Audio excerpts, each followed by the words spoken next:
आसमां के पार जाएंगे, मेरा यीशु रहता वहाँ।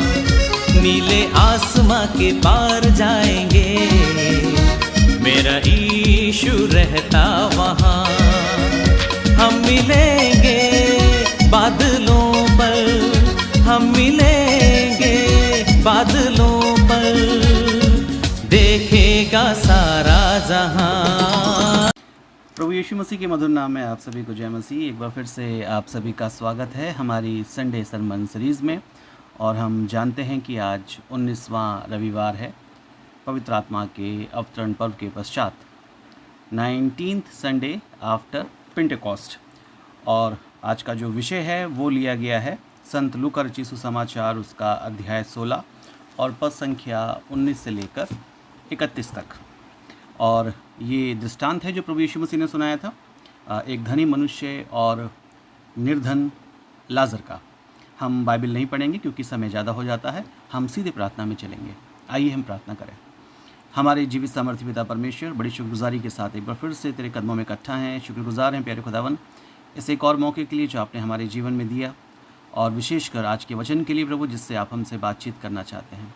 होने दे प्रभु, तेरे वचन को ना केवल सुने समझें, पर प्रभु जो आप हमसे चाहते हैं वैसा अपने जीवनों को हम बनाने पाएँ। हमारी मदद करें और उन तमाम अजीज़ों के भी साथ हों प्रभु जो इस समय हमें सुन रहे हैं। हर एक को बहुतायत से आशीषित करें प्रभु, और अपने वचन से प्रभु बहुतायत से आशीषित करें। सब कुछ तेरे हाथों में सौंप देते हैं मसीह यीशु के नाम में, आमीन। तो जैसा कि मैंने आपको बताया कि आज का जो विषय है वो लूका 16, 19 से लेकर 31 तक एक दृष्टांत है जो प्रभु यीशु मसीह ने सुनाया था। और ये दृष्टांत आपने बहुत बार सुना होगा। हम जो मसीही विश्वासी लोग हैं, बचपन से संडे स्कूल में ये दृष्टांत सुनते चले आ रहे हैं, और शायद ही कोई ऐसा मसीही विश्वासी हो जिसे इस दृष्टांत की जानकारी ना हो। और ये जो दृष्टांत है एक धनी मनुष्य के संबंध में है, और उसी के साथ साथ एक निर्धन व्यक्ति का भी जिक्र है जिसका नाम लाजर है। तो आज हम बहुत जल्दी कुछ एक चीज़ों को सीखने की कोशिश करेंगे। इसको आपने बहुत बार सुना होगा, बहुत बार पढ़ा होगा, और आप शायद मेरे ख्याल से अच्छे से इसे जानते होंगे। तो मैं कोशिश करूँगा कि कुछ ऐसी चीज़ों को लूँ जो शायद हमें कुछ नया सिखाएं और हमारी मदद करें, ताकि इस दृष्टांत के माध्यम से प्रभु यीशु मसीह उस ज़माने में लोगों से जो कहना चाहते थे, और आज की सुबह आपसे और मुझसे जो कहना चाहते हैं, वो संदेश प्रभु यीशु मसीह का आप तक और मुझ तक पहुँचने पाए। तो अजीज़ों, यहाँ पे लिखा हुआ कि एक धनवान मनुष्य था जो भोजनी वस्त्र और मलमल पहनता था, दिन रात सुख और विलास से और धूमधाम के साथ रहता था। वहीं लाजर नाम का एक कंगाल व्यक्ति था जो घावों से भरा हुआ उसकी डेवड़ी पे छोड़ दिया जाता था। दो अलग अलग प्रकार के लोगों का जिक्र है। एक व्यक्ति जिसका नाम नहीं बताया गया है, जिसका नाम हमें नहीं पता है, बट उसकी जो अमीरी है, उसके पास जो सुख सुविधाएँ हैं, उनका बड़ा चढ़ाकर वर्णन किया गया है कि बहुत अमीर था और ढेर सारी सुख सुविधाओं से, अच्छे वस्त्र, अच्छा भोजन और बहुत ही शानदार और बड़े धूमधाम के साथ सुख विलास के साथ एक जीवन व्यतीत करने वाला व्यक्ति है। और वहीं पे उसकी डेवड़ी पर या उसके घर के बाहर एक व्यक्ति था जिसका नाम बताया गया है, उसका नाम है लाजर, और वो कंगाल था, घावों से भरा हुआ था, और उसकी स्थिति इतनी ख़राब थी कि वो जो झूठन थी उससे वो अपना पेट भरता था, अमीर आदमी की फेंकी हुई झूठन से, और कुत्ते भी आकर उसके जख्मों को चाटा करते थे। ये एक दृश्य है अजीज़ों जो इस दुनिया का है, और उसके बाद एक दूसरा दृश्य है जो दूसरी दुनिया का है। हम धीरे धीरे करके आगे बढ़ेंगे। तो सबसे पहले इस सिचुएशन को समझ लेते हैं। अमीर व्यक्ति के बारे में ज़्यादा कुछ सुनने समझने की ज़रूरत नहीं है, उसका सारा कुछ बड़े अच्छे से एक्सप्लेन किया गया है। और जो दूसरा व्यक्ति है लाजर, सबसे पहले हम उसके नाम पर ध्यान देंगे। अजीज़ों, मैं आपको बताना चाहता हूँ कि जितने भी दृष्टांत प्रभु यीशु मसीह ने सुनाए हैं, जितने भी ऐसी कहानियाँ प्रभु यीशु मसीह ने बताई हैं, उसमें किसी में भी कभी जो करैक्टर्स हैं, जो उसके किरदार हैं, उनका नाम नहीं बताया गया। ये एकमात्र ऐसी स्टोरी है, एकमात्र ऐसा दृष्टांत है जहाँ पे एक जो करैक्टर है, जो गरीब और कंगाल है, जो जख्मों से भरा हुआ है, उसका नाम भी बताया गया है, लाजर। अब लाजर नाम का मतलब क्या होता है, हम जानने की कोशिश करेंगे। अगर आप पुराने नियम में देखें तो वहाँ पे इसका जो हिब्रू अनुवाद है वो है एलियाज़र, और एलियाज़र का मतलब होता है कि परमेश्वर मेरी सहायता है, और ये इसका ग्रीक अनुवाद है, और इसका मतलब होता है गॉड इज़ माई हेल्प।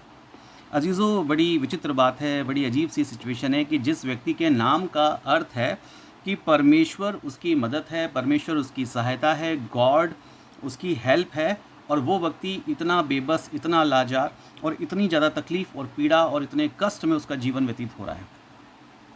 इस दुनिया में बहुत बार ऐसे लोग हैं जो ईश्वर के तो करीब हैं, बट दुनियावी तौर पे उनके पास कुछ नहीं है।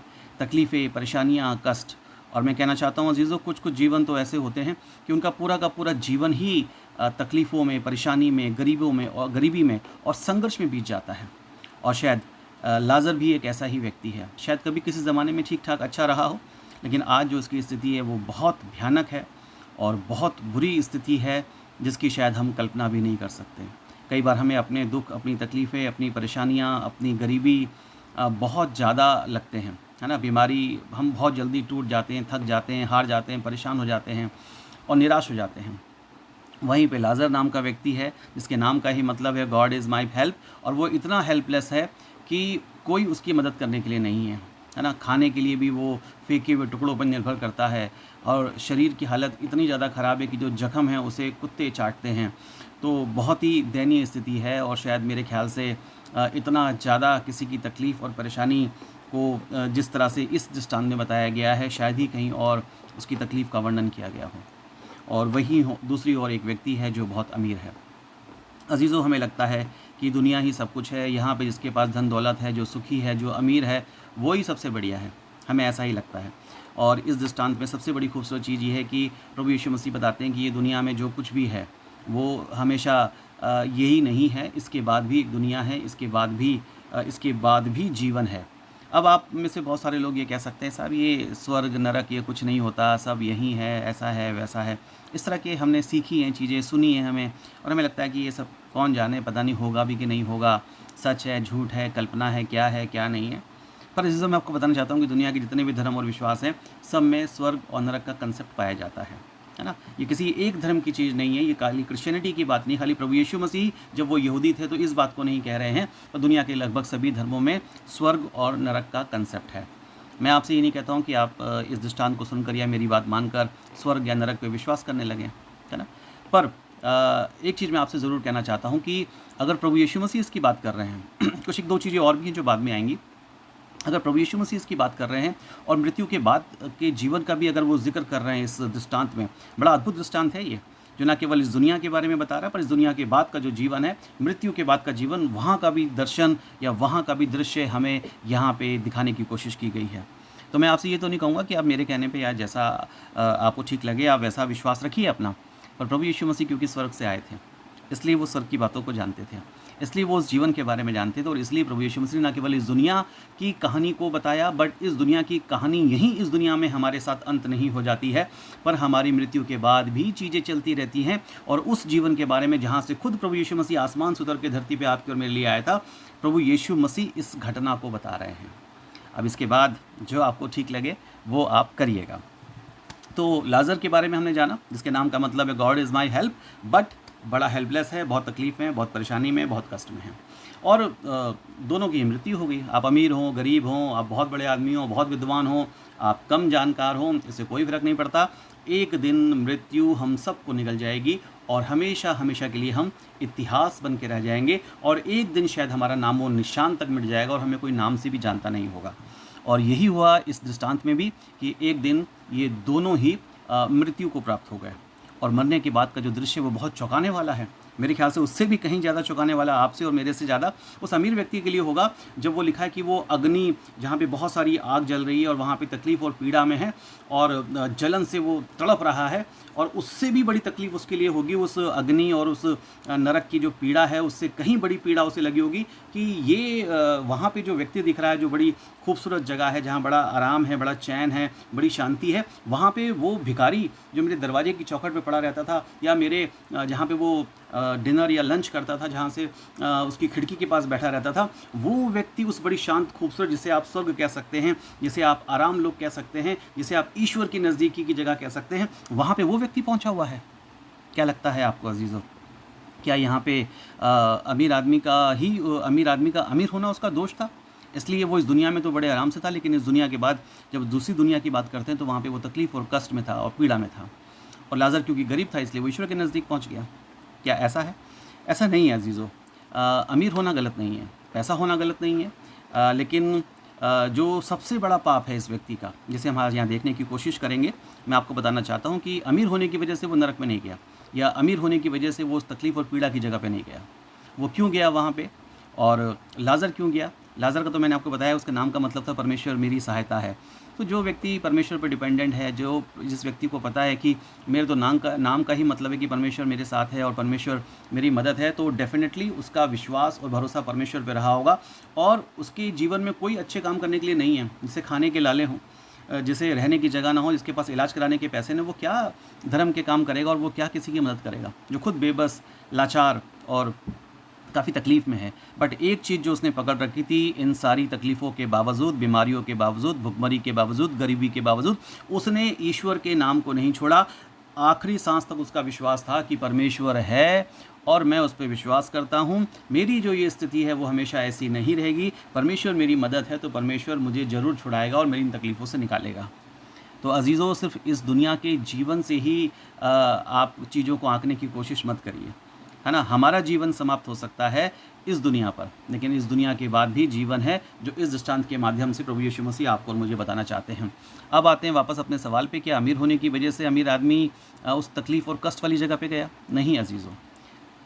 इस अमीर आदमी के बारे में नहीं लिखा कि वो कुछ गलत काम करता था, वो दुष्ट था, पापी था, ऐसा कुछ भी उसके बारे में नहीं लिखा। पैसा बहुत था तो अच्छा खाता पीता था, अच्छा पहनता था, मलमल पहनता था, उस ज़माने का फ़ाइन लिनन कॉटन पहनता था और चमकदार बैजनी वस्त्र पहनता था, डेली पार्टियाँ करता था और लाइफ को एंजॉय कर रहा था। पैसा था तो इसलिए कर रहा था, लेकिन कोई गुनाह या पाप का जिक्र नहीं है।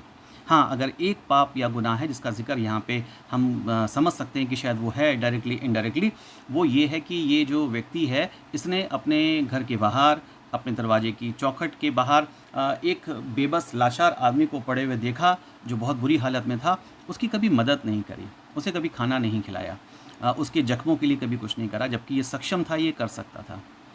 अजीज़ों, मैं आपको बताना चाहता हूँ, आप जानते हैं कि मैं लखनऊ से हूँ और बाकी जगह पे भी प्रचलन में है। अक्सर हमारे यहाँ जब खाना वाना होता है तो रोटियों के साथ साथ कई तरह की रोटियों की वैरायटी होती है। आप जानते हैं उसमें से एक वैरायटी है रुमाली रोटी।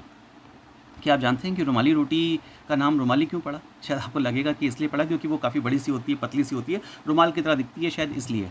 पर अगर आप इसके इतिहास में जाएं तो ये आपको बहुत पीछे जाना पड़ेगा और आना पड़ेगा यहाँ पर, कहाँ पर, जहाँ पे वो अमीर आदमी है जब अपनी मेज़ पे बैठ के वो लंच और डिनर, जब वो पार्टियाँ एंजॉय करता था, तो वहाँ पे आपको आना पड़ेगा। वो इतना अमीर था अजीज़ों कि उस ज़माने में ये लोग, जैसे आपने कोई एक आप चीज़ से खा रहे हैं खाना, कोई सब्ज़ी है और आप अपने हाथ नहीं धोना चाहते हैं और आप नहीं चाहते हैं कि वो वाला टेस्ट दूसरी वाली सब्ज़ी में भी आपके उसमें आ जाए, तो आपको या तो हाथ धोने पड़ते थे या हाथ पोंछने पड़ते थे। हाथ ये लोग धोते नहीं थे और जो रोटियां होती थी उसको ये अपने हाथ में उठाते थे एक सब्ज़ी विशेष खाने के बाद, और जब दूसरी सब्ज़ी खाना चाहते थे तो वो जो रोटी थी उससे अपने हाथ को ये पोंछते थे और वो जो रोटी है उसको फिर ये अपनी विंडो से बाहर कुत्तों के लिए फेंक देता था। ये था अमीरी का आलम। और शायद इसीलिए जो रुमाली रोटी है उसे रुमाली कहा जाता है, क्योंकि रुमाल आप जानते हैं कि हाथ पोंछने के, चेहरा पोंछने के काम आता है। और ये अमीर व्यक्ति इतना ज़्यादा, मतलब इसके पास चीज़ें थीं कि रोटी को हाथ पोंछने वाले रुमाल की तरह इस्तेमाल करता था और उसे बाहर फेंक देता था, जो बाहर कुत्ते थे उनके लिए, है ना। और ये व्यक्ति बेचारा उन्हीं रोटियों को खाता था जो बाहर फेंकी जाती थी, इसके लिए नहीं फेंकी जाती थी। क्योंकि अगर इसे इंसान समझा जाता, इसे अगर यहूदी समझा जाता, इसे अगर ये समझा जाता कि उसी परमेश्वर ने इसे भी बनाया है, ये भी मेरा भाई है, आज इस हालत में, आज इस तकलीफ़ में, आज इस परेशानी में है, तो शायद ऐसे फेंक के रोटी ना दी जाती जो हाथ साफ करके फेंकी जाती। वो कुत्तों के लिए फेंकी जाती थी रोटी, और इसी कारण कुत्ते उन रोटियों के लिए वहाँ पे आते थे और कई बार रोटी खाते खाते वो कुत्ते इसके इतना करीब आ जाते थे कि इसके जख्मों को भी चाट लेते थे। ये इसकी बेबसी, इसकी लाचारी और ये इसकी तकलीफ़ थी। और वहीं उस अमीर आदमी की अमीरी इतनी ज़्यादा थी कि वो इस तरह से रोटी को फेंक दिया करता था। तो रुमाली रोटी के बारे में हमें मालूम पड़ा। अब जो कुछ एक चीज़ें हैं जो हमें दिखाई देती हैं कि दोनों की मृत्यु होती है और दोनों ही अलग अलग जगहों पर पहुंचते हैं। और वहां पहुंचने के बाद ये अमीर आदमी बहुत तकलीफ़ में है और जो लाज़र है वो अब्राहम की गोद में है, जहां कोई तकलीफ़ नहीं है, कोई कष्ट नहीं है और सारी तकलीफ़ें, सारे दर्द, सारी परेशानियां जाती रही। एक बहुत बड़ी आशा जो शायद हर मनुष्य के लिए, कि इस जीवन के कष्ट ही अनंत नहीं है, उनका कभी ना कभी अंत होगा, चाहे इस दुनिया में या इस जीवन के बाद। लेकिन हम एक बेहतर जीवन, एक ऐसा जीवन जो खुशहाल होगा, जो आनंदित होगा, जहाँ शांति होगी, जहाँ तसल्ली होगी, जहाँ इत्मीनान होगा, ऐसे जीवन में डेफिनेटली हम प्रवेश करेंगे। और लाज़र ने भी वहाँ पे प्रवेश करा। अजीज़ों, एक और कहानी है। कहानी का एक मुहावरा है, शायद आपने सुना होगा। कहते हैं कि रस्सी जल गई लेकिन बल नहीं गए या ऐंठन नहीं गई। अगर आप इस मुहावरे को भी समझना चाहते हैं तो आपको इस अमीर आदमी को देखना पड़ेगा। वहाँ भयानक अग्नि की पीड़ा में जल रहा है, तकलीफ़ में है, काफ़ी वेदना है, काफ़ी कष्ट है और काफ़ी जलन है ना? उसे पानी की ज़रूरत है और वहाँ पे वो आदेश दे रहा है अभी भी, मतलब उसकी अमीरी का जो नशा है वो अभी भी उतरा नहीं है नरक में जाकर भी। वहाँ पर भी वो आदेश दे रहा है अब्राहम से कि हे पिता अब्राहम, ये जो लाज़र है इसे भेज दे कि अपनी उँगली से पानी मुझे मेरे मुँह में डाले ताकि मुझे ठंडक मिले।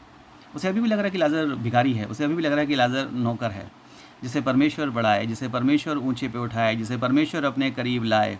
वो दुनिया की धन, दौलत, ताकत, ये सारी चीज़ें कभी उसका मुकाबला नहीं कर सकती और इसकी सारी अमीरी जलकर खाक हो चुकी है, इसका सारा वहम टूट चुका है, इसका सारा घमंड टूट चुका है। उसके बाद भी रस्सी जल गई है लेकिन अभी तक ऐंठ नहीं गई और ये वहाँ पे भी इस तरह की बातें ये कर रहा है। एक और बड़ी खूबसूरत चीज़ है अजीज़ों, मैं आपको बताना चाहता हूँ। कई बार आपको लगता होगा, हो सकता है आप भी कोशिश करें इस अमीर आदमी को बचाने की, क्योंकि हम में से बहुत सारे लोग आज अमीर हैं। हमें लगता है कि यार ये खामा-खा की बातें हैं, खामा-खा की चीज़ें हैं कि एक अमीर आदमी को इतना दोषी ठहराया जा रहा है। कोई गलती नहीं है उसकी भाई, उसने क्या गलत करा, क्यों उसको पनिशमेंट मिला, क्यों उसको सज़ा मिली? अब मैं आपको इसे क्लियर करना चाहता हूँ, जो ध्यान से पढ़िएगा वचन को। आपको मैं एक बार फिर याद दिला दूँ, लूका 16:19 से 31 तक आज हमारा विषय है। अमीर आदमी अपनी मृत्यु के बाद जब वो उस भयानक तकलीफ़ और पीड़ा और अग्नि में जल रहा है तो वहाँ पे उसे लाज़र पहचान में आता है। उसने लाज़र को दूर से, जबकि एक बड़ी खाई है बीच में, वो दूसरी तरफ है और ये व्यक्ति पीड़ा में है और इसने लाज़र को पहचान लिया। आज खुद तकलीफ़ में है, आज खुद में जलन है, आज खुद कष्ट में है, तो आप लाज़र को पहचान ले रहे हैं। और अजीज़ों, मैं आपको बताना चाहता हूँ कि बाय नेम इसने लाज़र को पहचाना, लाज़र को नाम से पहचानता था। आप में से कितने लोगों ने कभी किसी की मदद करी है? कोई गरीब हो, कोई भूखा हो, कोई प्यासा हो, कोई बिना कपड़ों के हो, कोई भिखारी जैसा व्यक्ति कोई भी अगर है, तो हम में से कितने लोगों ने कभी उनका नाम जानने की कोशिश करी? हम कहते हैं भिखारी है, दे दो, इसकी मदद कर दो। हम नाम तक जानने की कोशिश नहीं करते। उसकी गरीबी, उसकी बदहाली, उसकी जो तकलीफ़ें हैं वो उसके नाम तक को मिटा देती हैं। और ये जो अमीर आदमी है, ये जानबूझकर अनजान बना हुआ था। ये इसे जानता था लाज़र को, लाज़र का नाम पता था, लाज़र को इसने पहचान लिया था। इसे ये भी पता था कि ये वही लाज़र है जो मेरे घर के बाहर चौखट पे पड़ा रहता था, जिसकी हालत बहुत ख़राब थी और आज जब खुद तकलीफ़ में है तो इसे लाज़र याद आ रहा है। अजीज़, एक दो चीज़ें और मैं आपको बताना चाहता हूँ, समय तो हो रहा है काफ़ी। आपको पता वो खाई कौन सी जिसे पार नहीं किया जा सकता था? अब्राहम कहते हैं कि बेटा तेरे और लाज़र के बीच में एक ऐसी खाई है, ना तो इधर आ सकता है, ना लाज़र उधर जा सकता है। ये कौन सी खाई है अजीज़ों, जिसे पार नहीं किया जा सकता? और स्वर्ग में बनाने की ज़रूरत क्या थी? स्वर्ग और नरक के बीच में बनाने की क्या ज़रूरत थी? क्या परमेश्वर की सामर्थ, परमेश्वर का जो दूत है वहाँ पे, क्या वही काफ़ी नहीं है? खाई खोदने की ज़रूरत क्या थी? अजीज़ों, ये खाई पता नहीं परमेश्वर ने खोदी या परमेश्वर के दूतों ने खोदी, मुझे नहीं पता, पर ये वो खाई है जो इस दुनिया में रहते हुए आपने और मैंने खोदी है। हम जब लोगों को देखते हुए भी नहीं देखते हैं, जिनकी हम मदद कर सकते हैं उनकी मदद नहीं करते, और जिन्हें हम जानते हैं, नाम से बाय नेम पहचानते हैं, कभी उनसे मतलब नहीं रखते, लाइफ टाइम उनको इग्नोर करते रहते हैं। और ईश्वर ने हमें जो आशीषें दी हैं वो उसे खाली अकेले अपने लिए और अपने परिवार के लिए इस्तेमाल करना चाहते हैं।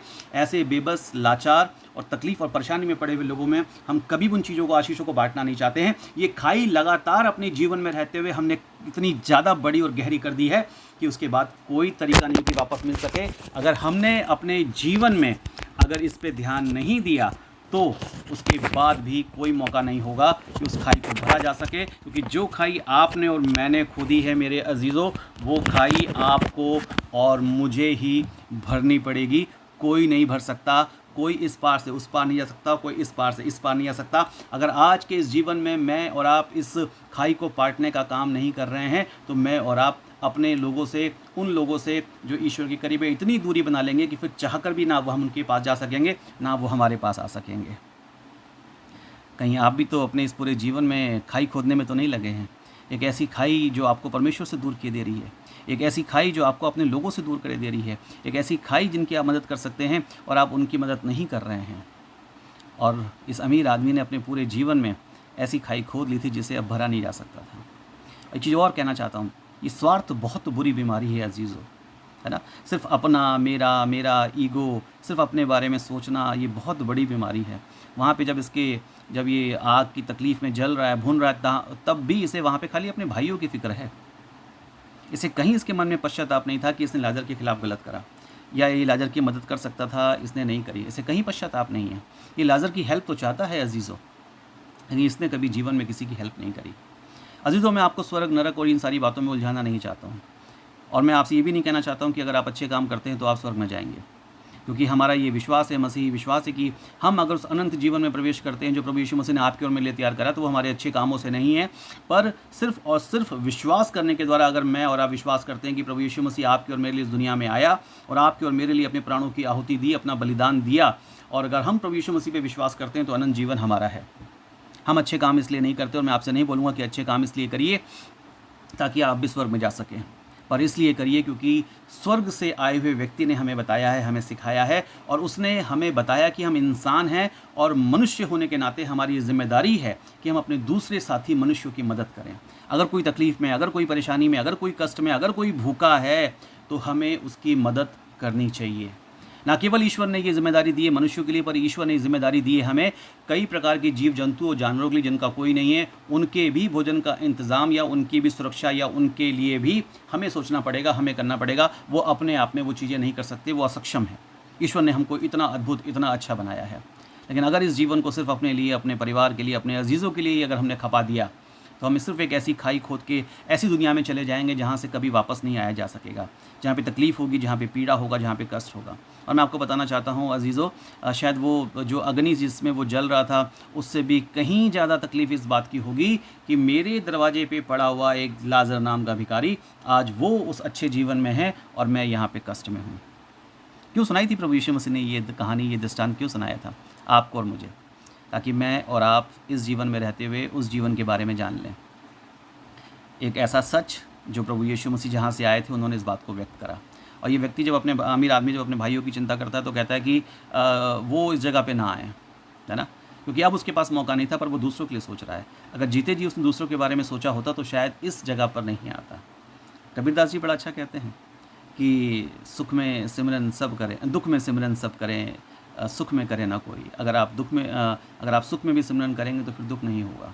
ईश्वर में बने रहिए, ईश्वर की इच्छा को पूरी करिए। और कोई बहुत मुश्किल टास्क नहीं है कि आपको पहाड़ों पे नहीं चढ़ना है, बस इतना महसूस करना है कि आप ईश्वर की सर्वश्रेष्ठ रचना हैं, आप एक मनुष्य हैं और आपके हृदय में ईश्वर ने प्रेम को डाला है, दया को डाला है, और आपको समाज में उन्हीं चीज़ों को बांटना है, और यही चीज़ें आपको एक अच्छा मसीही बनाती हैं।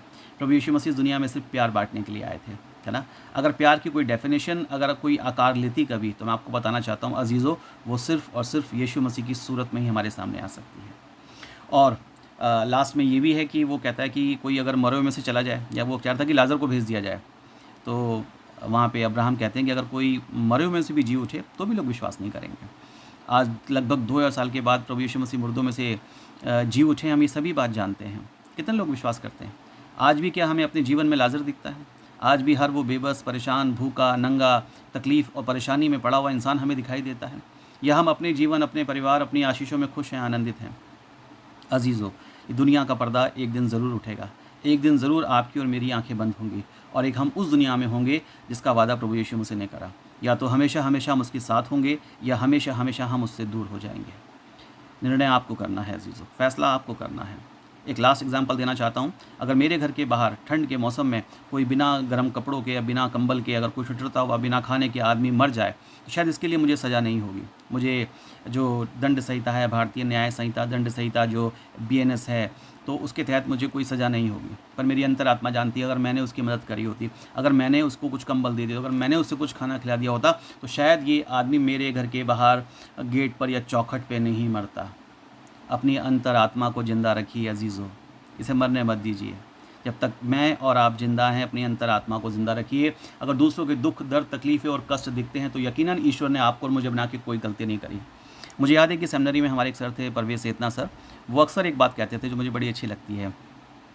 वो कहते थे कि हम सब समय सबके लिए सब कुछ नहीं कर सकते, लेकिन कभी तो किसी के लिए कुछ तो कर सकते हैं, और यही आपको मनुष्य बनाती है, यही आपको उत्तम बनाती है, यही आपको सर्वोत्तम बनाती है, यही आपको सर्वश्रेष्ठ बनाती है।